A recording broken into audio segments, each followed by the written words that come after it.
Então vamos começar. Nós estamos, para quem está vendo isso pela primeira vez, é sempre interessante a gente ver um panorama um pouquinho mais abrangente. Lembra, esse é um curso de elementos finitos, um método numérico, um método que busca obter soluções aproximadas de problemas. A gente pode capturar uma sequência de formulações. A gente pode começar desde os problemas físicos, que vão ter que ter um entendimento inicial de como que aquele fenômeno funciona. E, uma vez que isso acontece, nessa nossa área, esse entendimento ele fica cristalizado em uma formulação matemática, chamado modelo matemático. Boa parte das vezes, esse modelo ele tem a forma de uma equação ou de um sistema de equações diferenciais, com condições de contorno, condições iniciais adequadas e outras equações acessórias, certo? Então, é o que mais ou menos eu chamo aqui de um problema diferencial, mas que poderia ter nomes mais gerais, como modelo matemático do problema, aquele problema físico que está sendo considerado. Então, uma vez que se escreve essa equação, e vocês já viram em graduação e anteriormente alguns tipos de equações, mesmo que geralmente fossem unidimensionais. Vocês viram equação diferencial da curva elástica, de viga, viram equação diferencial que representa a primeira lei da termodinâmica em condição de calor, coisas assim. Então, quando se chega nessa etapa, se tem um caminho mais óbvio, que é buscar a solução dessa equação diferencial, desse problema diferencial. E uma solução analítica vai acontecer apenas se for uma equação bastante simples, né? Já uma equação num domínio bidimensional ou tridimensional, boa parte das vezes isso já não é mais viável, e se obter analiticamente uma solução. Então, de qualquer forma, isso já desde o início, essa dificuldade apareceu, e por isso que já desde dos primórdios, mais ou menos quase que na mesma época em que foi desenvolvida ali a diferenciação e a equação diferencial, Newton, Leibniz, já foi investigada as possibilidades de se obter procedimentos que gerem uma solução aproximativa daquele problema diferencial. Então, daí é onde surgiu, no caso, na época, o que hoje se chama método de diferenças finitas, certo? Mas, passando alguns séculos, então, já bem mais recentemente, surgiram métodos aproximativos também, baseados em outros conceitos. Todos eles baseados agora em uma conversão daquelas equações diferenciais, tá, em uma formulação integral. Essa que foi a grande mudança nesses processos de desenvolvimento de métodos aproximativos. É isso que nós vamos ver aqui nesse capítulo, trabalhando ainda com uma situação bastante simples, um problema de barra subtração, porque nós queremos uma situação que seja simples o suficiente para que o problema em si não cause nenhuma dificuldade. A gente pode se concentrar nos aspectos do método. Sendo que, uma vez que as etapas desse método sejam bem descritas, bem entendidas, se pode passar a aplicar esse mesmo método em formulações mais complicadas, que é o que a gente vai fazer nos capítulos subsequentes. Então, o panorama geral existe um procedimento que, podemos dizer, pega um conjunto de equações diferenciais com suas devidas condições de contorno e, podemos dizer, converte numa formulação integral, que consiste em integrais das funções incógnitas. Isso, por si, não envolve nenhum procedimento aproximativo. Tanto isso aqui pode ser considerado como exato, quanto isso. Não há uma perda de qualidade ou de precisão em você representar aquele problema de uma forma, nessa forma diferencial ou nessa forma integral aqui.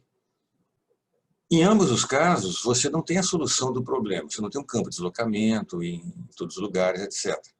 A diferença é que, se a meta é construir um método de aproximação e obter uma solução aproximada, a formulação integral, digamos, é mais fértil do que a formulação diferencial. Formulação diferencial que se usa o método de diferenças finitas, mas não muito mais que isso, não avança muito mais que isso. Ele tem uma série de limitações, sérias mesmo. Já quando você tem a formulação integral, isso aqui, nos últimos 60 anos, tem surgido uma quantidade bastante grande de famílias de métodos aproximativos, métodos numéricos aproximativos.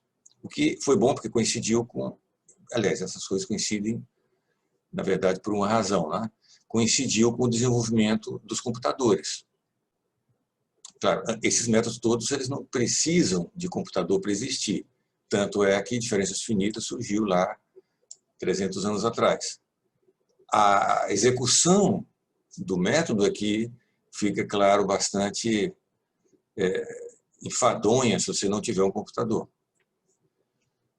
Então, aqui nesse âmbito, isto é, de trabalhar essa formulação integral, é que surgiram esses métodos, inclusive esse que nós estamos desenvolvendo aqui, nós estamos apresentando, que é elementos finitos. Como também tem elementos de contorno, formulações de Green e uma série de variantes, todas baseadas em formulação integral. Aí sim, quando você aplica um desses métodos na formulação integral, o que você obtém é uma formulação e uma solução aproximada da solução exata desse problema aqui. A solução exata disso aqui existe, se prova quando existe, se existe, se prova matematicamente, mesmo sem achar essa solução,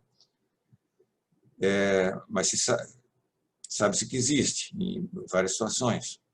E você consegue uma aproximação dessa solução exata, usando alguns desses métodos aqui. Bom, então nós vamos gastar boa parte da disciplina trabalhando primeiro, em como converter isso aqui daqui para cá, e o processo de conversão hoje é quase universal, é esse outro chamado método dos resíduos ponderados, o método, digamos, o método de chapéu, que pode ser aplicado como se fosse... Nós vamos ver aqui já nesse capítulo, já hoje ou na próxima aula.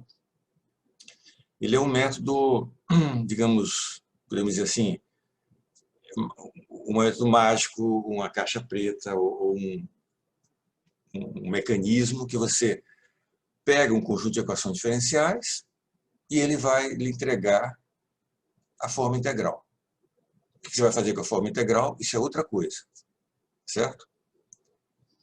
Que aí, por exemplo, é onde nós vamos usar o método de elementos finitos. Se nós estivéssemos num curso de métodos de elementos de contorno, aí usaríamos os procedimentos de método de elementos de contorno para trabalhar a formulação integral. Essa formulação integral também eu devo dizer, antes de começar, que não é única. Isto é, para um único conjunto de equações diferenciais e condições de contorno iniciais que você tem, que descreve um problema, você tem variantes do método de resíduos ponderados que vão lhe produzir diferentes formas integrais, equivalentes àquela lá. Isso vai se tornar um tanto mais claro durante a disciplina. Existem diversas direções de aprendizado quando se trata de um método numérico de elementos finitos. A gente vai tentar aqui que vocês saiam do curso com algumas dessas diferentes habilidades.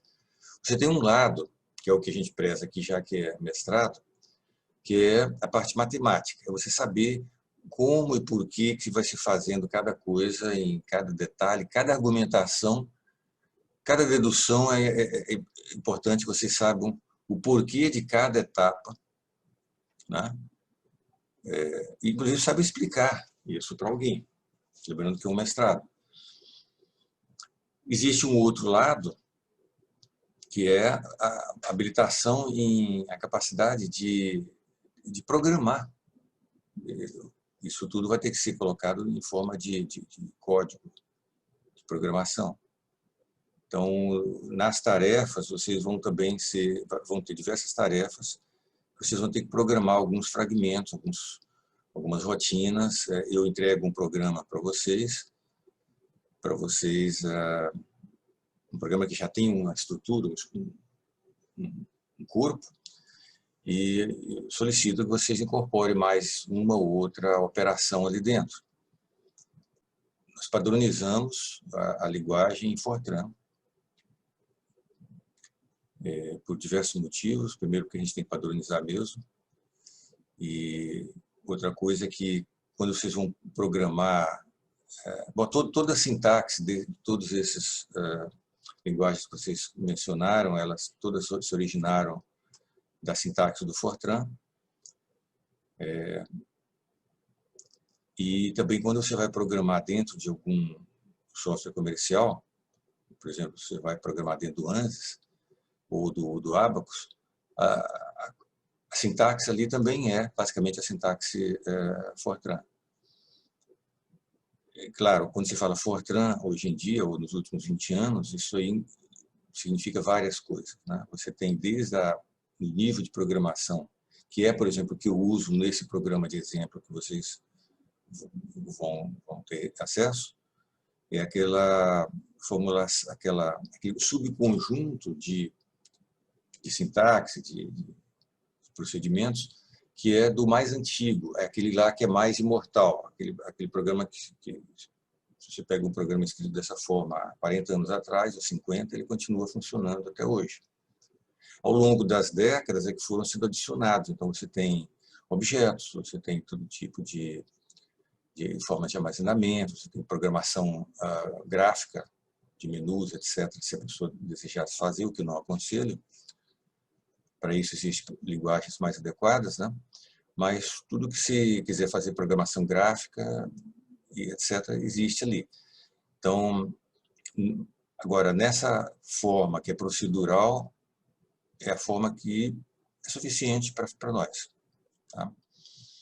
Então, mas voltando aqui, eu estava falando das diversas habilidades que é necessário nessa área que a gente está. Você tem que entender a parte matemática, você tem que conseguir programar também, e, além disso, você vai programar geralmente quando você está numa atividade de pesquisa. Boa parte da pesquisa de vocês vão ter que fazer, vocês vão ter que desenvolver ou detalhar algum tipo de algoritmo, baseado em alguma formulação, e vão ter que implementar isso no programa, tá? E testar esse algoritmo, modificar e etc. Isso é um lado. Outro lado é uma certa habilitação que a pessoa precisa, um certo conhecimento de operar um software comercial. Se vocês estão numa empresa, por exemplo, quando vocês, dependendo onde vocês vão se dirigir na carreira de vocês, numa empresa é bem menos a necessidade de programação, embora seja bastante importante. Mas uma boa parte das análises, todas as análises dos próprios projetos que estão sendo desenvolvidos, são feitos em softwares comerciais. Hoje em dia, principalmente ANSYS ou Abacus. E também LS-DYNA, quando acontece de ser problemas de impacto, né? Então, devo dizer que nessa disciplina a gente nós não vamos focar a parte de operação de software comercial. Simplesmente não dá tempo, não há como. Então, para isso aí eu recomendo que vocês se engajem em algum laboratório, etc., e aprendam isso. Existem muitos tutoriais, então a situação hoje é muito mais amigável nesse aspecto do que 15 anos atrás, etc. Então, nós vamos nos concentrar na disciplina nos outros 2 ou 3 aspectos. Parte matemática e vocês vão treinar alguma coisa em programação. Certo? Vamos começar aqui, então. Como eu disse, o primeiro, nós vamos ter que ir mostrar o método em cima de alguma situação. Então, nós escolhemos, isso aqui já há muitos anos atrás, começar pelo problema mais simples que existe, pelo menos para o pessoal da área de sólidos, né? Se fosse uma turma de fluidos, esse aqui talvez não fosse o problema mais simples, mas para nós esse aqui é o problema mais simples. É uma barra, no caso ainda reta, com seção transversal uniforme, não necessariamente definida, mas pode ser arbitrária o formato dessa seção, com algum carregamento distribuído numa extremidade e também uma força de corpo por unidade de volume ali na massa, tudo isso aqui, carregamentos axiais. Vamos considerar que o material seja uniforme. E essa situação. Na realidade, nós vamos ver que é tão simples que, de fato, a gente vai conseguir uma solução. Nós vamos chegar na equação diferencial, que rege o problema, e também vamos conseguir resolver analiticamente, de forma exata, esse problema. E então, essa situação ela é simples por quê? Porque, devido a esse conjunto de hipóteses, a gente vai poder partir de que o campo de deslocamentos em qualquer ponto vai depender apenas da coordenada x. A gente coloca o sistema de coordenadas x na direção longitudinal e y e z no plano da seção. Então, nós vamos ter que, das 3 componentes de deslocamento, apenas uma delas será não nula, e essa uma única vai depender apenas de x. O que quer dizer? Que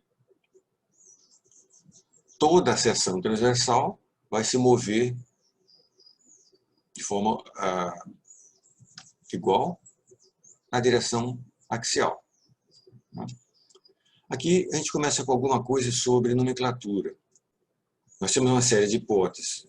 Aqui é uma hipótese geométrica ou uma conversão de nomenclatura. Nós temos o chamado domínio do problema. Esse jargão, domínio e contorno, isso é herança dos matemáticos, isso ali do século XIX. Certo? Nós vamos usando aqui nessa disciplina diversos conjuntos de jargão que cada um deles tem uma origem em algum século e em alguma tribo envolvida. Fossem matemáticos, que fossem engenheiros dos anos 50 ou 60, que fossem matemáticos dos anos 80. Em cada época são criadas alguma nomenclatura para as entidades, às vezes a entidade passa a ser vista de mais de uma maneira. Tá? Por isso que tem esses nomes diferentes. De qualquer forma, alguns deles você conhece desde do ensino secundário, né? A gente considera o chamado fechamento, o conjunto de pontos que define o corpo que a gente está trabalhando. Isso no nosso caso de sólido, né?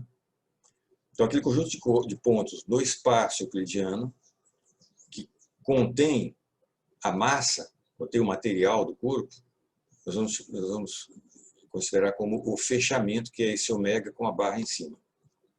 Então, aqui está colocado de forma compacta. O fechamento é o conjunto de pontos de coordenada x, y, z, então no espaço 3D, tal que x varia de 0 a L, L aqui no caso é comprimento, e YZ está contido nessa região A, que varia só em X. Daqui a gente tem o domínio desse problema, o domínio do problema matemático, ele vai ser o conjunto de pontos que são internos ao corpo. Isso aqui é aquela coisa que vocês já viram isso em diversas situações. Se eu tenho, por exemplo, uma reta do conjunto dos números reais, de 0 a 10. Então, o contorno desse conjunto é o ponto 0 e o ponto 10. O domínio desse intervalo são os pontos de 0 a 10, mas que não contêm o contorno. São pontos apenas internos. Vocês lembram disso? Se pensando nos números reais, fica bastante fácil de entender. Então, o conjunto do contorno são os pontos que descrevem a superfície, toda a superfície do corpo. E o domínio são todos os pontos que são internos, que são circundados pelo contorno. E a união desses dois conjuntos é o fechamento. Bom, hipótese sobre tensões. Nós vamos considerar que o estado de tensões em qualquer ponto desse corpo, ele vai ser um estado uniaxial de tensões, apenas com a componente x, e que ela vai variar também apenas em x. Então, será uma tensão uniforme em cada seção transversal. E vamos considerar, então, sejam aplicados forças de superfície numa extremidade e na outra. Considerar que forças de superfície nessa parte lateral do contorno seja nula. E também força de corpo, apenas a componente na direção x. Isso aqui é dado. Depois, hipótese de comportamento do material, será o material isotrópico, elástico e linear, o que quer dizer que a lei de Hooke a lei de Hooke 3D fica nesse formato. E se a gente coloca aqui esse estado de tensões, esse tensor, aí vem essa relação nesse formato simples, que é aquele formato que a gente está acostumado, deformação, a tensão sobre o modo de elasticidade, e as outras deformações normais, transversais, são associadas ao coeficiente de Poisson, e as deformações cisalhantes, nulas. Vocês vejam, pessoal, que eu estou aqui num nível de detalhismo que parece absurdo quando se trata de um problema tão simples. Nós estamos falando de uma barrinha. Não era para a gente, aparentemente, não era para a gente gastar tanto esforço aqui detalhando minúcias de nomenclatura disso e daquilo, de cada hipótese, tá certo? Nós estamos seguindo um método, um procedimento de pensar e de fazer as coisas. Então, todas essas etapas que nós estamos aqui, nós estamos nos treinando. Tudo isso que nós estamos fazendo aqui, identificar quais as hipóteses envolvidas no problema, nós vamos ter que repetir para qualquer problema que a gente esteja, que nós vamos considerar depois. O que nós estamos nos dirigindo nessa etapa aqui? Nós estamos nos dirigindo nós vamos fazer um trabalho completo aqui. É como se a gente não soubesse a priori qual é o problema diferencial, qual é a formulação diferencial desse problema aqui. Então nós vamos primeiro deduzir a formulação diferencial do problema. Depois é que nós vamos aplicar métodos de resíduos ponderados nesse mesmo problema. Depois é que nós vamos fazer a formulação integral e depois elementos finitos. Nós vamos seguir esse receituário aqui em barra, depois vamos começar tudo de novo com problema de condução e convecção de calor. Depois nós vamos começar tudo de novo quando nós formos ver elasticidade 3D e 2D. E depois vamos começar tudo de novo, embora com placas homogêneas e placas de material composto. É claro que a cada vez que a gente recomeçar isso, nós não precisaríamos ir em tantos detalhes, porque eu espero que já dessa primeira vez aqui você já tenha pego o fio da meada. Então a gente já vai poder ir indo um tanto mais rápido, mas o suficiente para vocês verem que a gente está seguindo o mesmo receituário. Entendido? Então aqui nós estamos seguindo isso exatamente numa situação que é ultra simples, que é uma barrinha de problema unidimensional. Ok? Mas lembra, e aí a minha ressalva que eu sempre gosto de fazer quando estou nesse capítulo é: nossa meta aqui não é aprender barra, né? Eu quero que isso fique claro, principalmente para os dois que estão chegando, que nosso objetivo aqui na vida não é aprender barra e treliça. Isso nem interessa muito para o engenheiro mecânico, né? Então, continuando, nós temos aqui a relação constitutiva associada ao problema, associada às hipóteses que nós fizemos. E a gente identifica aqui os tensores incógnitos, o tensor deformação, o tensor tensão, que fica uniaxial, e o tensor deformação, que fica apenas com deformações principais. Então, a maneira de identificar essas coisas consiste em aplicar os grandes conjuntos de equações de mecânica dos sólidos, mecânica do contínuo em geral, mas no caso a mecânica dos sólidos. Quais são aqueles 3 grandes grupos? A gente pode até escrever aqui: grandes grupos de equações em contínuo de forma geral. Equações do movimento, digamos assim, de forma geral. No caso nosso, dessa disciplina, vai ser de equilíbrio. Nós temos uma outra disciplina que é a parte dinâmica, né? Temos as equações cinemáticas, que são as relações de deformação, deslocamentos, e equações constitutivas. E nessa disciplina, ela é uma disciplina inicial, então é lá para a lei de Hooke, material homogêneo, embora nós vamos ver materiais laminados num dos capítulos. Isso aí tudo é suplementado com condições de contorno e iniciais, se houver força de inércia, né? Certo? Mas, principalmente são esses 3 primeiros conjuntos aqui. Em qualquer situação, nós vamos ter que identificar, aplicar as hipóteses naqueles 3 grandes conjuntos. Certo? Então, aqui nós já aplicamos, por exemplo, já identificamos em 2 deles, né? Identificamos como é que fica a lei de Hooke com aquelas hipóteses. Então, vamos começar com o segundo, ou no caso aqui dessa minha lista, o primeiro conjunto de equações gerais, condições de equilíbrio.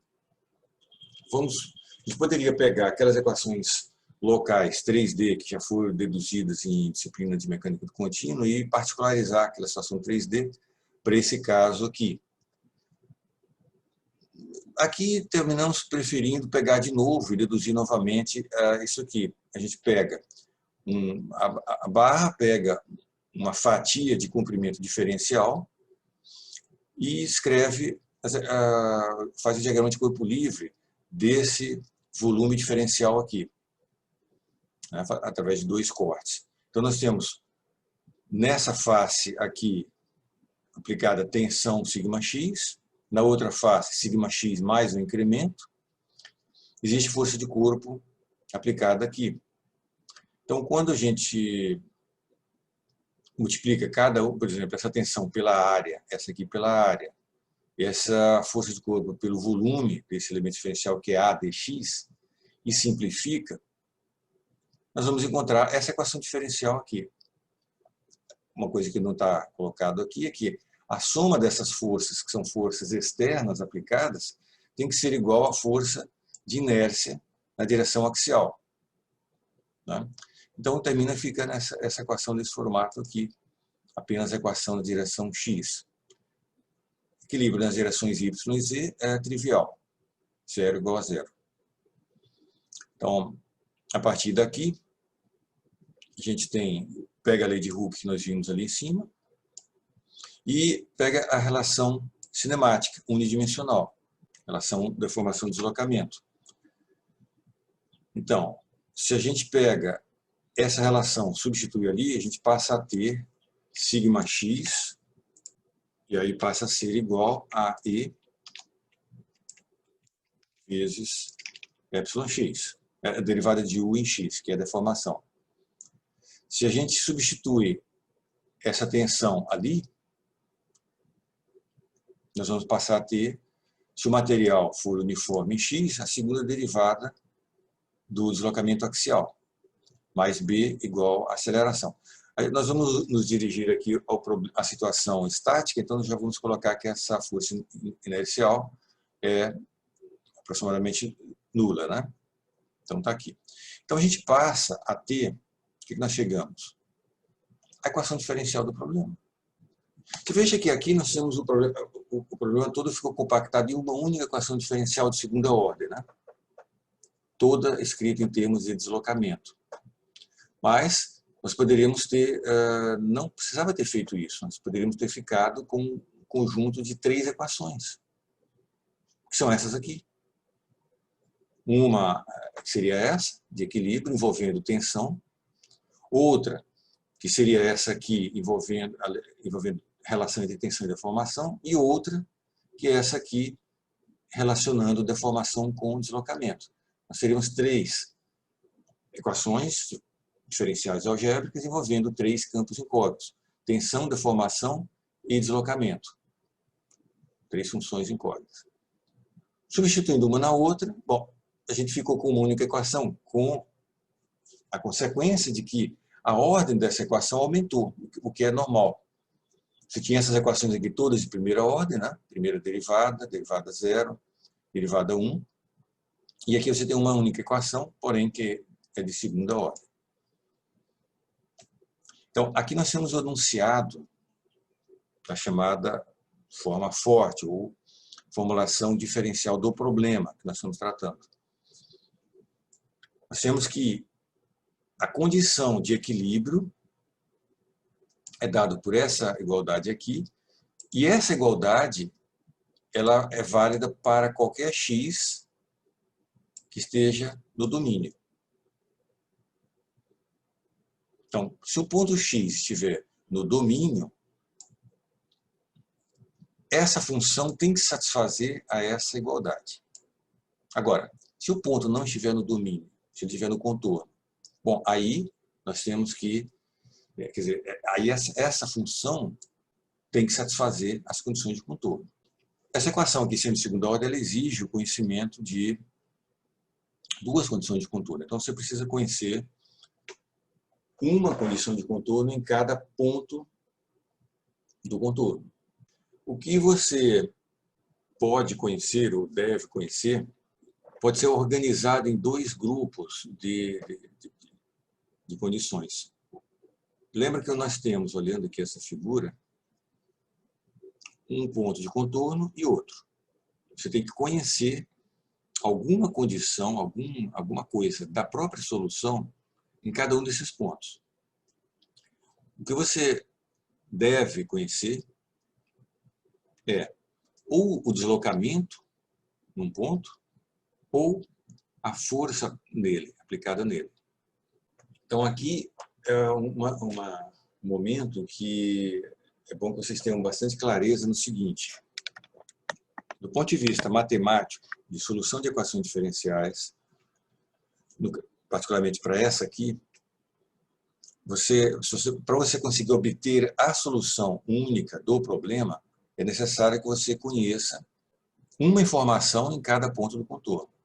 Se por alguma eventualidade você não conhecer ou o deslocamento ou a força num certo ponto, simplesmente você não poderá obter uma solução única para esse problema.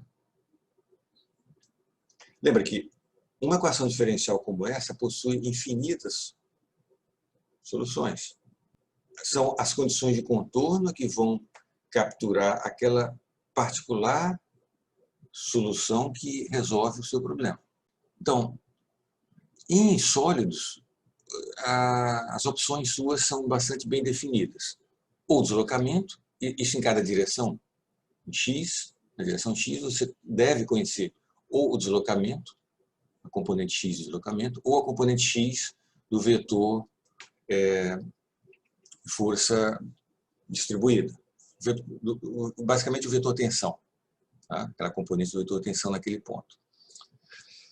No caso aqui, em x igual a zero, se a gente pretende em x igual a zero, ou você conhece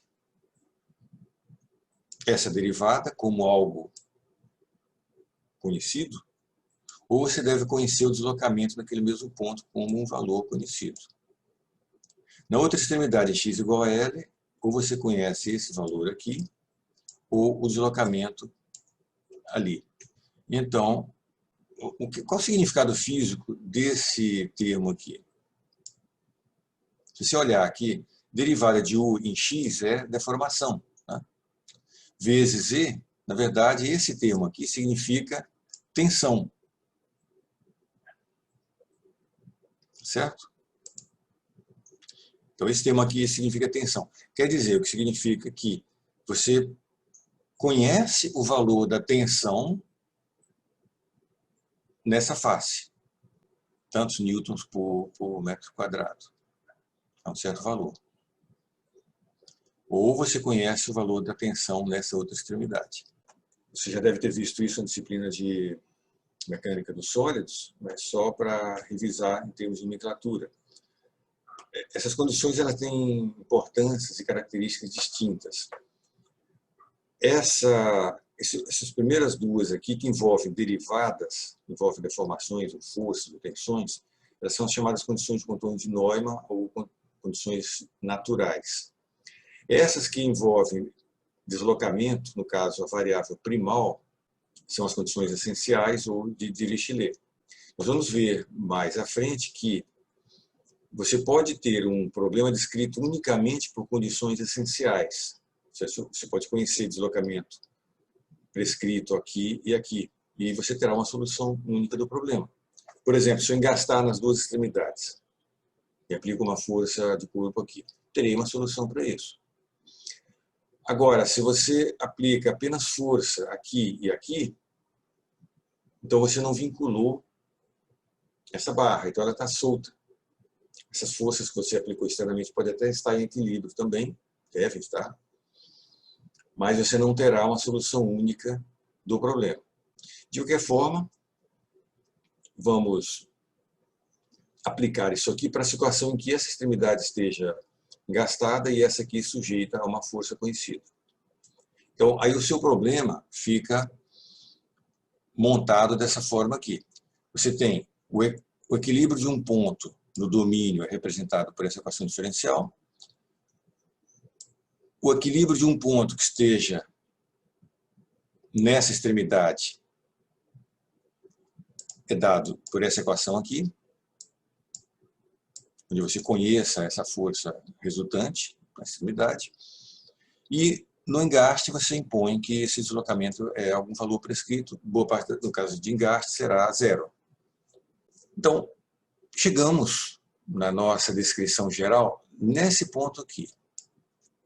Para o problema de barra, dentro daquelas hipóteses, que ela é reta, seção uniforme, material uniforme, a solução do problema é dado por essa formulação aqui.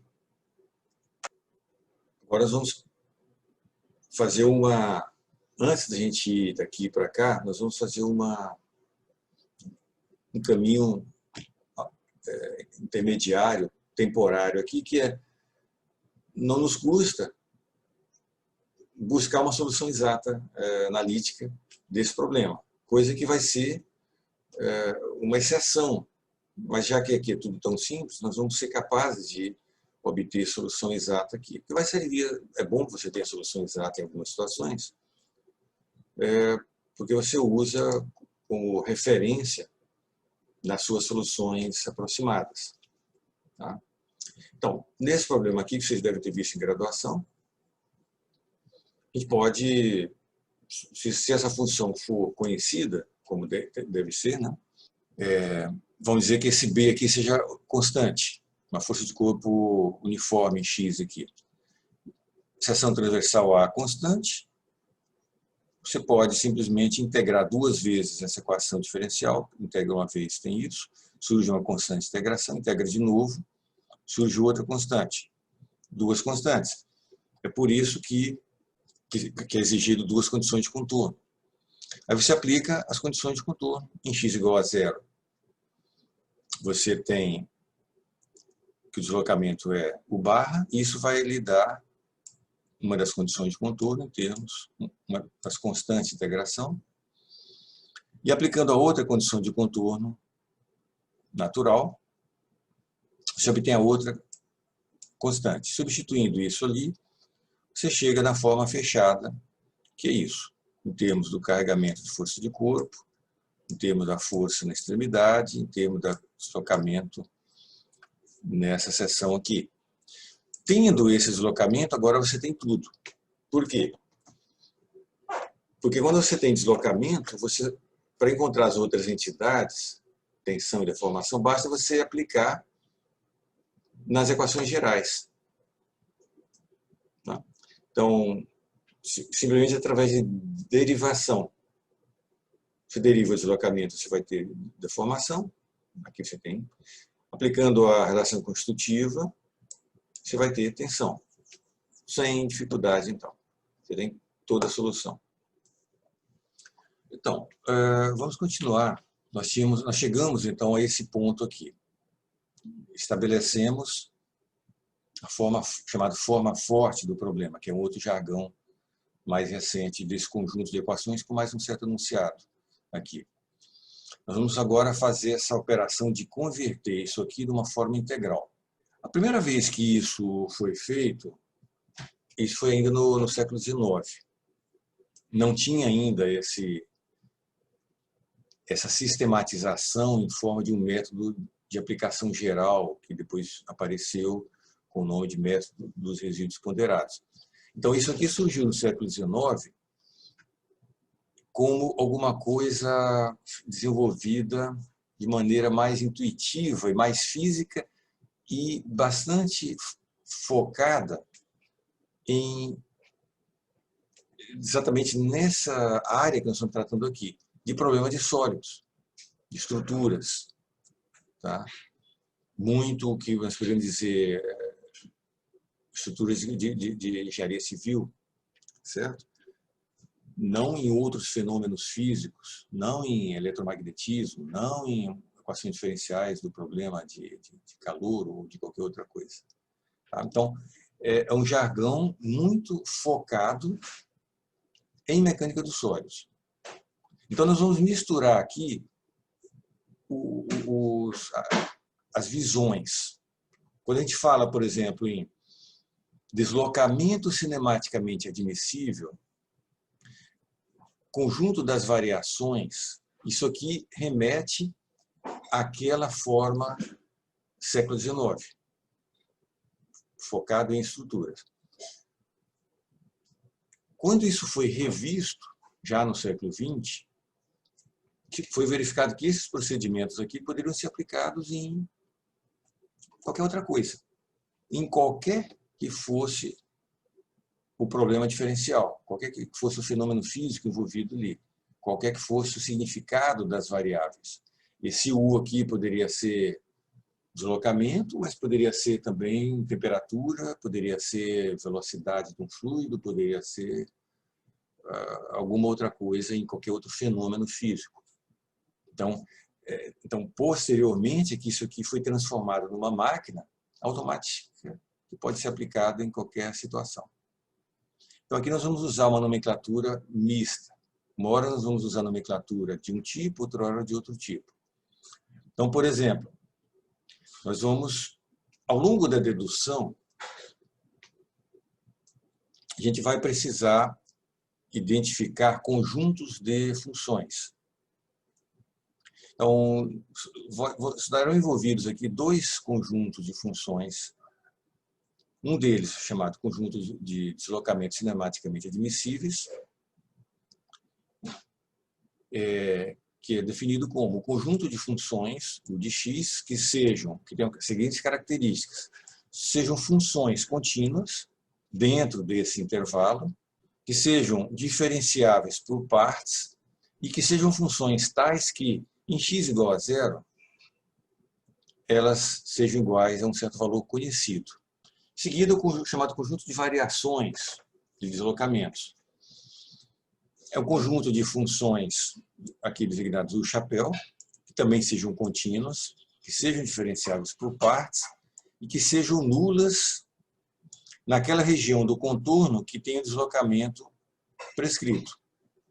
Existe uma série de razoados envolvidos aqui. Quando se fala admissível, se está referindo ao fato de que nós podemos imaginar o seguinte: você tem um problema e você vai seguir, digamos assim, uma maneira de pensar um tanto oposta àquelas que nós poderíamos usar normalmente. Normalmente, se você tem isso aqui, você já vai pegar e buscar direto a solução daquele problema, que nós fizemos ali pelo método de integração. Essa maneira de pensar aqui, ela é um tanto oposta em que você imagina que você tenha um conjunto de funções, todas as funções contínuas, que sejam diferenciáveis uma vez e que satisfazem essa condição de contorno de deslocamento aqui, que sejam nulas, no caso, por exemplo, ali.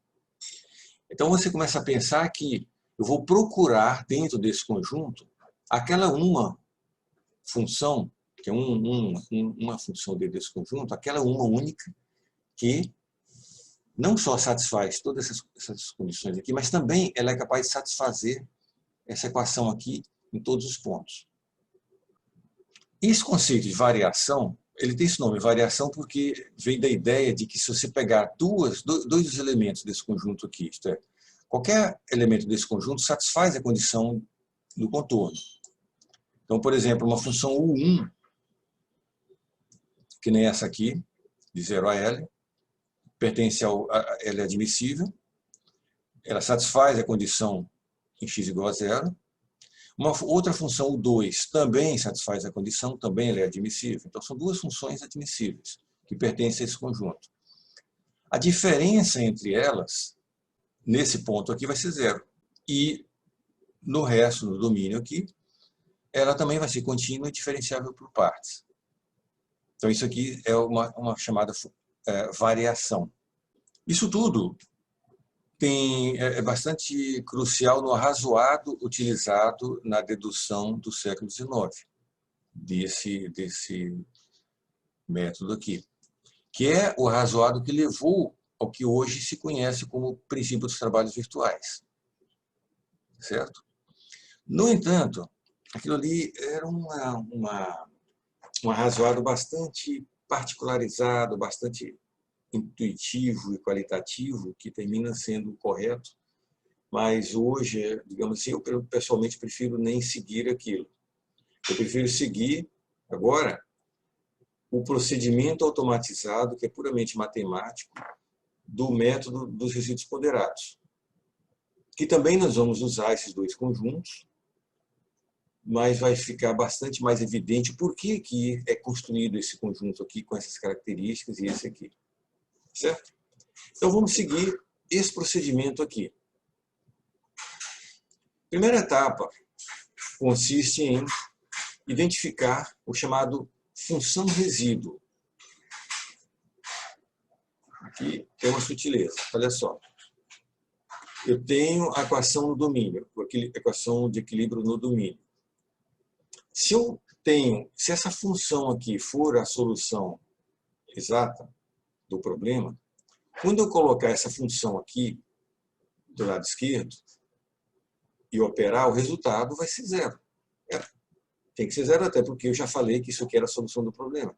A solução se caracteriza exatamente por ser aquela função que faz isso aqui ser 0, em qualquer x. e também satisfaz isso aqui. Agora, a ideia vem o seguinte, se eu colocar uma outra função, que não seja a solução, eu colocar qualquer outra função aqui, que seja diferenciável,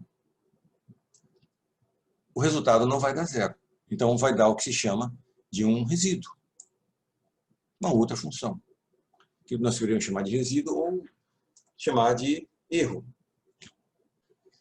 Então, aqui nós poderíamos ter mudado a nomenclatura, não é mais aquela solução U exata da solução do problema. É uma outra função aí agora que tem essas características. Ela tem que poder... Por que é pedido aqui que nós queremos que ela seja contínua? E também diferenciável. Porque não pode ser uma função qualquer, no sentido de que tem que ser uma função capaz de ser derivada duas vezes. Se for uma função, por exemplo, U descontínua, o que vai dar a primeira derivada? Na descontinuidade vai dar um salto, um pico, um delta de Dirac, e aí eu já vou ter dificuldade de fazer uma segunda derivada naquele ponto. De qualquer forma, essa segunda derivada, veja o contrário aqui, se a fonte aqui, a força de corpo, se ela for uma função contínua nesse intervalo, digamos uma constante, essa segunda derivada deveria ser pelo menos contínua, né? Se isso aqui não tem um pico para o infinito em algum lugar, essa aqui também não deveria ter. E aqui nós vamos tratar inicialmente, como é uma coisa inicial, de situações não singulares, que não contêm singularidade, em que tanto os dados quanto a solução sejam suaves, sejam infinitamente diferenciáveis. Tá? Então é por isso que vem esses requisitos aqui. Okay? Então eu cheguei nesse ponto, eu defini uma função resíduo. Seguida, aí tem alguns aspectos. Eu tenho uma igualdade aqui, né? Então essa igualdade, ela não perde a validade se eu multiplicar a esquerda e a direita por alguma coisa, por qualquer coisa. Por um número, por uma constante, por uma outra função. Eu posso multiplicar por uma outra função. Qualquer função.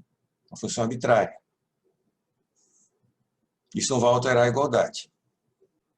E também, se eu integrar a esquerda e a direita, então eu passo a ter, se eu integrar a esquerda e a direita em qualquer domínio, por exemplo, no próprio domínio do problema, também a igualdade se mantém.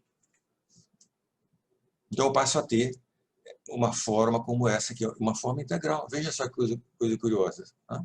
Eu tinha uma equação diferencial e agora, em duas linhas, sem fazer esforço algum, eu tenho uma equação integral, onde a incógnita está envolvida aqui dentro dessa expressão do R. Eu poderia escrever isso de forma aberta, assim, poderia trazer tudo isso aqui, tá certo? Multipliquei a minha equação diferencial por uma função arbitrária, integrei no domínio do problema inteiro, continua sendo igual a zero. Agora, isso aqui não parece, gente, mas isso aqui já é, possivelmente, primeiramente, isso aqui não houve nenhuma aproximação envolvida nessa história. Entre essa etapa inicial aqui e esse ponto aqui, não houve nada de irregular. Nenhuma hipótese envolvendo nenhuma restrição ali. Então, isso aqui já está pronto para ser usado como base de algum método numérico aproximativo. Onde é que um método numérico vai se distinguir de outro nesse âmbito?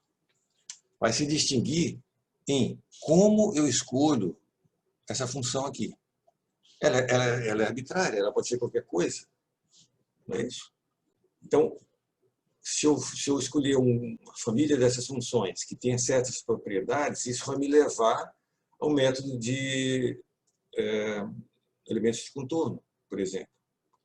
Se eu escolher essas funções com outras características, isso vai me levar a elementos finitos. Então, o que nós vamos fazer aqui vai ser escolher essas funções com essas características aqui. Isso, por que é escolhido com essas características? Para me dar algumas vantagens. Não há nenhuma lei, nenhuma obrigação matemática ou física que me obrigue a escolher essas funções, o chapéu, com essas características ou com aquelas características. Essas características são escolhidas por conveniência, para obter alguma facilidade, alguma vantagem. Certo? Esse é um ponto inicial que é bom que se tenha claro. Vocês vão encontrar muitos livros que vão colocar as operações que nós vamos fazer em seguida como se fosse uma obrigação. As coisas têm que ser desse jeito. Certo? Mas não tem que ser assim. Nós vamos seguir um procedimento porque ele tem certas vantagens interessantes. Mas existem outros. Tá? Seguindo essa estratégia aqui, essa função aqui, em vez de a gente chamar apenas como conjunto de variações, vai ser mais interessante a gente enxergar isso aqui como função peso. Isso aqui vai ser visto como uma ponderação sobre esse resíduo aqui. Agora, tem algumas sutilezas. Vamos ver o enunciado. Se eu afirmar que essa integral é igual a zero, do ponto de vista de solução, não quer dizer grande coisa, não quer dizer nada. Na verdade, é muito prejudicial você fazer essa ponderação aqui, pura e simples. Tá? Eu escrever isso aqui, pura e simplesmente, vocês observam que não chega a ser uma grande vantagem.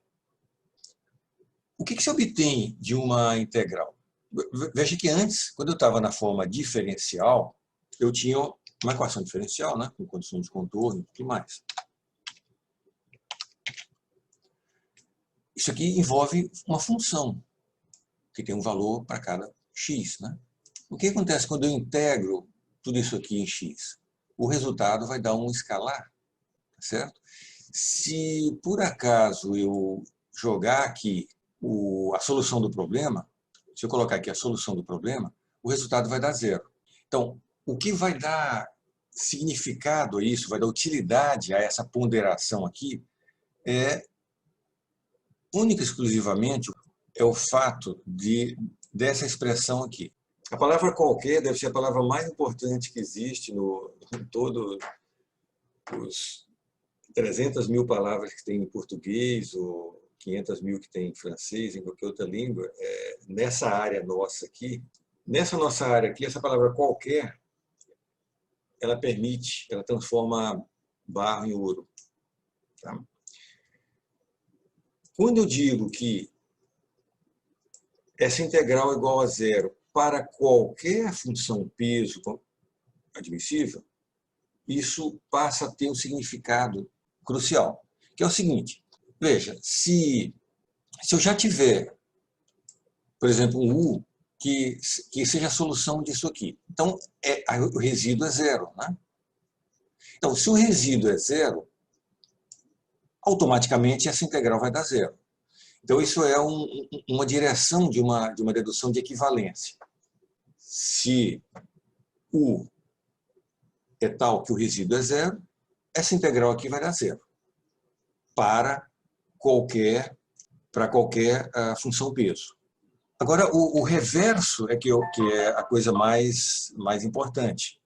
Se você tiver, digamos, encontrado ou adivinhado uma função qualquer que faz com que essa integral seja nula para qualquer função peso admissível, vai se ter uma consequência que, digamos, a única maneira disso aqui ser zero para qualquer função peso é que o R seja zero em cada x. Isso não é nada óbvio. Não sei se vocês estão... Pare um minutinho para ver o que significa isso. Essas figurinhas aqui servem para tentar explicar o porquê dessa coisa. Tá? vamos começar pelo raciocínio mais óbvio. Eu poderia pensar que existe uma função não nula que, multiplicado por uma outra função, o resultado desse zero, mas mesmo assim essa função resíduo não fosse nula. Por exemplo, eu poderia imaginar, nesse domínio 0 a L, de ter um resíduo com esse formato aqui, 0 daqui até aqui, não nulo aqui, então é um resíduo não nulo. E posso imaginar que eu poderia ter essa integral nula, desde que eu escolha, por exemplo, uma função peso, por exemplo, com esse formato aqui, já que essa função peso é arbitrária, eu posso escolher uma função peso que seja 0 aqui e 0 nesse pedaço inteiro, e não nula aqui. Quando eu multiplicar essa função, por exemplo, 2, tracejada, que é nula nessa parte aqui, vezes essa função azul do resíduo, mesmo o resíduo sendo não nulo, o resultado da integral vai dar 0. E mesmo assim, o resíduo não é 0. Então, parece que está contradizendo o que estou afirmando aqui. De que toda vez que você tiver uma função cujo resíduo, uma função tal que essa integral é 0, qualquer que seja a função peso, isso vai significar que a função é 0 em todos os pontos, que é essa reta azul aqui, obrigatoriamente. Então, de onde vem essa obrigatoriedade de que o resíduo tem que ser 0? Da palavra qualquer. Da palavra qualquer, aliás, desse qualquer aqui. Aqui, o que acontece? Esse enunciado aqui, ele tem que ser válido para qualquer função peso, não para uma única que eu possa escolher de maneira conveniente. Então, se eu vier com uma possível solução em que o resíduo não seja 0, por exemplo, que nem aqui, então, essa igualdade tem que valer para qualquer função peso, inclusive para essa aqui. Então, obviamente, para essa função peso aqui, essa integral não vai dar 0, então não satisfez. O que tem aí, existe um chamado lema fundamental do cálculo variacional, que debulha mais isso aí. Isso está em algum dos capítulos do livro, vocês podem ver pelo índice emissivo, que tem mais detalhismo nesse lema. O cálculo variacional todo existe por causa desse lema. Então, no fim das contas, esse enunciado aqui, quer dizer, se eu tiver esse enunciado, ele significa uma equivalência nos dois sentidos. Uma função que satisfaz o equilíbrio local também satisfaz esse enunciado aqui. E ela satisfaz o equilíbrio de forma integral. Não é isso? Uma função que satisfaz o equilíbrio local satisfaz o equilíbrio. Essa expressão aqui passa a ter o significado de equilíbrio que nós vamos chamar em forma fraca, em forma integral.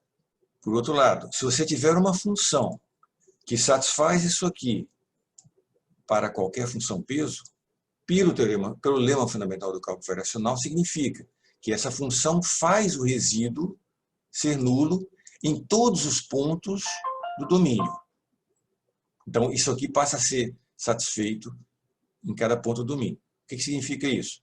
Que se você tem uma função que satisfaz essa formulação integral aqui, essa mesma função satisfaz o equilíbrio local em cada ponto do domínio. Você veja que isso é uma coisa miraculosa. Isso aqui é uma coisa escalar. Isso aqui é uma coisa ponto a ponto, em cada x. O equilíbrio de cada seção da barra. Então, você consegue garantir o equilíbrio em cada ponto da barra, satisfazendo essa uma única equação escalar aqui. Vocês estão seguindo essas circunvoluções todas que eu estou falando aqui? Por isso é que é importante que vocês leiam isso depois, várias vezes, para pegar e ter isso fresco na memória, esses detalhes. Isso é o cerne da coisa. Todo o resto é construído em volta disso aqui, esse pedacinho aqui, de todo esse arrazoado que eu estou falando aqui. Vamos suspender a aula agora. A gente começa novamente na quarta-feira, de uma maneira mais fresca. Retomamos isso e damos prosseguimento. Ok.